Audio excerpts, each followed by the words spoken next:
8. Esse é o número de pessoas que desaparecem no Brasil a cada hora, segundo um estudo publicado no ano de 2017. De 2007 a 2016, foram mais de 693 mil casos de desaparecimentos, e na maioria dos casos, eles se tratam de crianças ou adolescentes. Quando uma criança desaparece em uma grande cidade, um local com muitas pessoas, as possibilidades são inúmeras. Mas quando isso acontece em uma viagem com amigos, para o campo, para contemplar a natureza, aí as possibilidades caem um pouco. O jovem Marco Aurélio, que na época tinha apenas 15 anos de idade, protagonizou aquele que é um dos desaparecimentos mais misteriosos ocorridos no Brasil. Como poderia um garoto desaparecer de repente, sem deixar nenhum tipo de pista?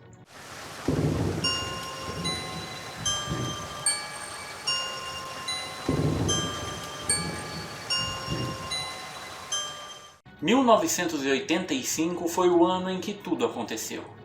Marco Aurélio fazia parte do grupo olivetano de escoteiros e em breve o grupo faria uma excursão para uma montanha chamada Pico dos Marins, localizada na Serra da Mantiqueira, ali no local que faz divisa com Minas Gerais. Essa excursão era muito esperada por Marco Aurélio e ele estava muito ansioso, pois depois disso ele se tornaria escoteiro sênior e ele queria muito isso.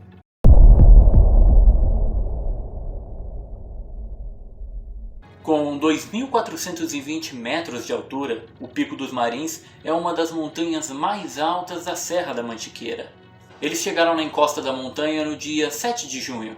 Por ali montaram um acampamento, fizeram algumas atividades de escotismo, inclusive foram a uma cachoeira que existe ali perto. Eles montaram o acampamento em frente à casa de Afonso Xavier, que era um guia local que tinha um enorme conhecimento da área e experiência naquelas montanhas.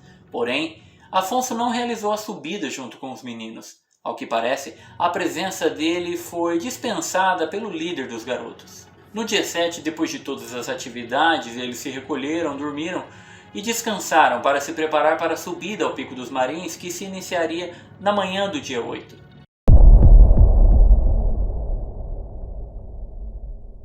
Cerca de 8 horas da manhã, a subida dos garotos começou. E tudo estava indo bem, até que por volta de 2 da tarde, eles estavam no caminho quando um dos garotos sofreu uma espécie de acidente.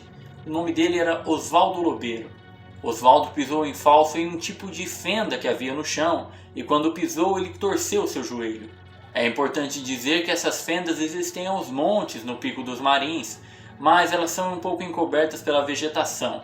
O líder dos meninos, o Sr. Juan, como já tinha anos e anos de escotismo, tinha experiência suficiente para fazer uma maca para o garoto para que eles pudessem descer com o garoto em segurança para a encosta da montanha. No entanto, a vegetação e os galhos que estavam disponíveis na área não eram fortes o suficientes para a confecção de uma maca para levar o menino. Eles então, sem uma maca, começaram a realizar a descida com Oswaldo escorado em seus ombros. Mas Marco Aurélio notou que aquela descida seria lenta demais. Então ele se ofereceu para descer mais rapidamente na frente e buscar ajuda, algum tipo de coisa que pudesse auxiliar na descida.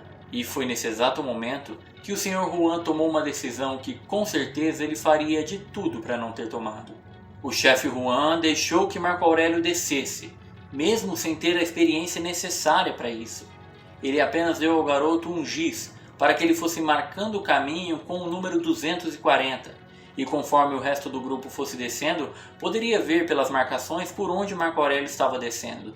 Algum tempo depois, Marco Aurélio já estava muito na frente e eles então chegaram a uma bifurcação.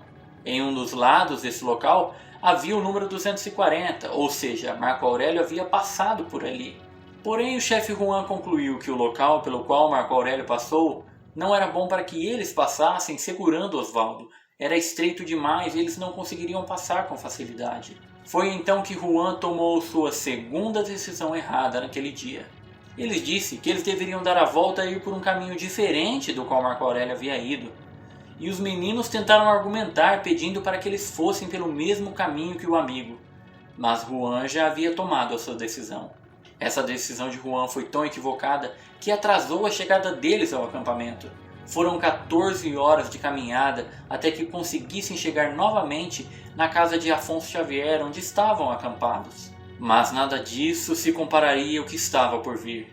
Ao chegar ao acampamento, eles notaram que Marco Aurélio não estava lá. O menino não havia voltado até aquele momento. A partir daí, se iniciam fatos, no mínimo, intrigantes. Relatos de alguns dizem que quando chegaram ao acampamento, a mochila de Marco Aurélio estava do lado de fora da barraca e a barraca estava toda bagunçada. Mesmo todos se lembrando de, ao saírem, deixar tudo arrumado, inclusive a mochila de Marco estava dentro da barraca.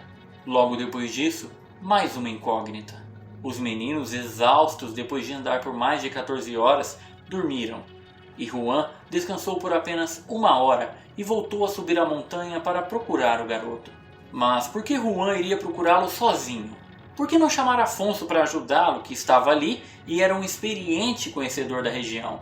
Essa seria só mais uma decisão errada de Juan ou havia um motivo por trás?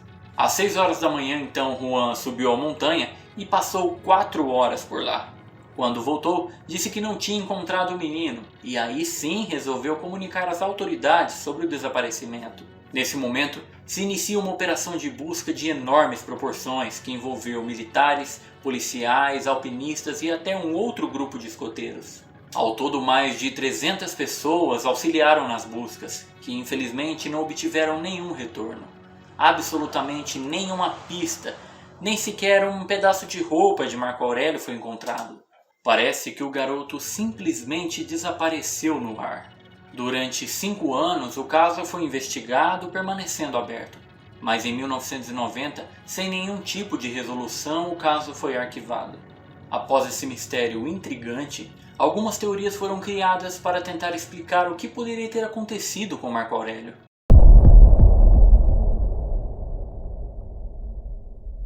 Alguns dizem que Juan, o líder dos garotos, teria abusado e tirado a vida do menino. Segundo relatos de alguns dos meninos na época, algo incomum aconteceu na noite anterior ao seu desaparecimento. Marco Aurélio teria saído para ir ao banheiro e Juan foi com ele. Alguns minutos depois, eles teriam voltado e o menino estava inquieto, não quis conversar muito e já quis dormir. Juan realmente era o principal suspeito. Inclusive, houveram vários telefonemas de pessoas que disseram ter visto Marco Aurélio em algum lugar da montanha. Inclusive, um desses telefonemas disse ter visto Juan enterrar o menino em um determinado local do pico. Após essa denúncia, os policiais e bombeiros foram até o local determinado e, após muito buscar e cavar, acabaram não encontrando nada. Mas toda essa suspeita e essas denúncias bastaram para que Juan se tornasse alvo das investigações. Em 1985, o Brasil era um país recém-saído da ditadura militar. Então ainda era de hábito da polícia fazer alguns tipos de interrogatórios nada ortodoxos. O resultado foi que Juan foi torturado diversas vezes para que confessasse ter feito algo com Marco Aurélio. Vale lembrar que Juan tinha um ótimo relacionamento com a família de Marco Aurélio. Inclusive, chegou a passar até uma noite de Natal na casa do menino. E sobre o fato estranho que teria acontecido na noite anterior ao desaparecimento, muitos dizem que não há nada de estranho nisso. Seria um costume do escotismo que saíssem em duplas, independente do que fossem fazer.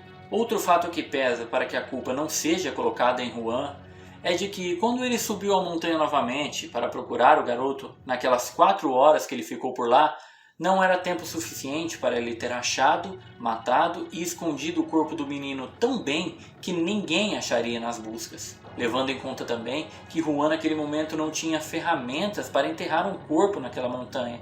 E também o solo dali é muito rochoso.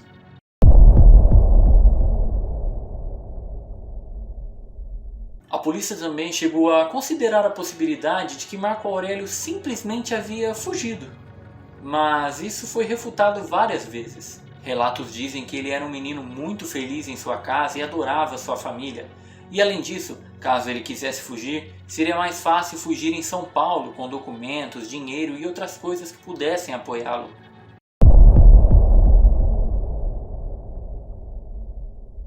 Uma das histórias mais estranhas envolvendo esse caso de Marco Aurélio ocorreu no dia seguinte ao de seu desaparecimento.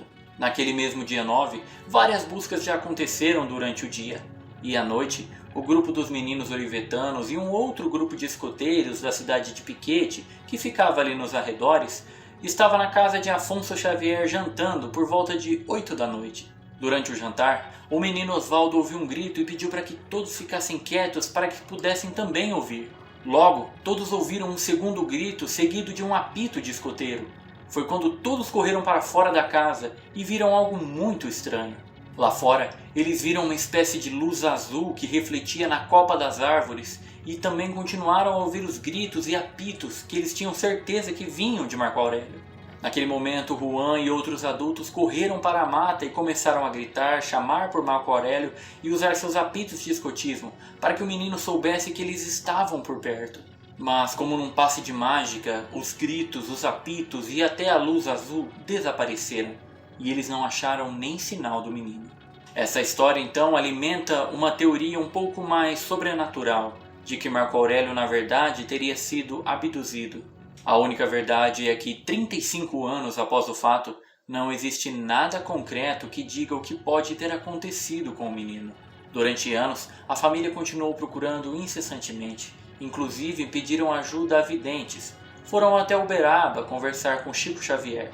Mas Chico naquele momento disse não conseguir se comunicar com o garoto, o que significaria que ele ainda estava vivo. Não sabemos se um dia haverá uma resposta para o que aconteceu com ele. O que sabemos é que essa história é cercada de mistérios. Mas e na sua opinião, o que aconteceu com Marco Aurélio naquele dia?